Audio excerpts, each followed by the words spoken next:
మొత్తం విశాఖ తీరం అంతా కూడా ఈ జియో ట్యూబ్ ఏర్పాటు చేసినప్పటికీ అక్కడక్కడ ఇలాంటి విధ్వంసకర దృశ్యాలు మనకు కనిపిస్తూ ఉన్నాయి. మనం చూడొచ్చు ఇక్కడ చూసుకుంటే కనుక మొత్తం ఒడ్డున ఇసుక అంతా కూడా 7-8 అడుగులు మించే మొత్తం కోతకు గురైనట్టు కనపడుతుంది.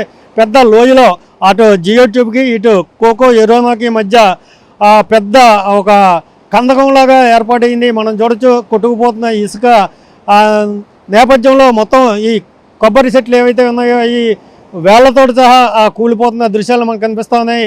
ఇవాళ రూపం ఇంకా కూడా చాలా చెట్లు కూలిపోయే అవకాశాలు మనకు కనిపిస్తున్నాయి. మనం చూడొచ్చు ఈ 5-6 అడుగుల లోపలికి చొచ్చుకొచ్చిన వేళ్ళు కూడా మనకి ఇక్కడ భయంకరంగా కనపడుతున్నాయి. మొత్తం బీచ్కి వచ్చిన సందర్శకులంతా కూడా ఈ దృశ్యం చూసి చాలా భయభ్రాంతులకు గురవుతూ ఉన్నారు. ఏ పరిస్థితుల్లో ఈ తీరం అంతా కూడా కోతకు గురవుతుందన్న అనుమానాలు వ్యక్తమవుతున్నాయి. మనం ప్రధానంగా చూసుకుంటే కనుక విశాఖపట్నం వ్యాప్తంగా పోర్ట్ యాక్టివిటీ పెరగడంతోనే మొత్తం ఇసుక మేటలో వేయడంతోనే ఈ సముద్ర కెరటాలకి అడ్డు రావడంతోనే ఇది అంతా కూడా తీరాన్ని కోతకు గురి చేస్తున్నట్టుగా శాస్త్రజ్ఞులు చెప్తా ఉన్నారు.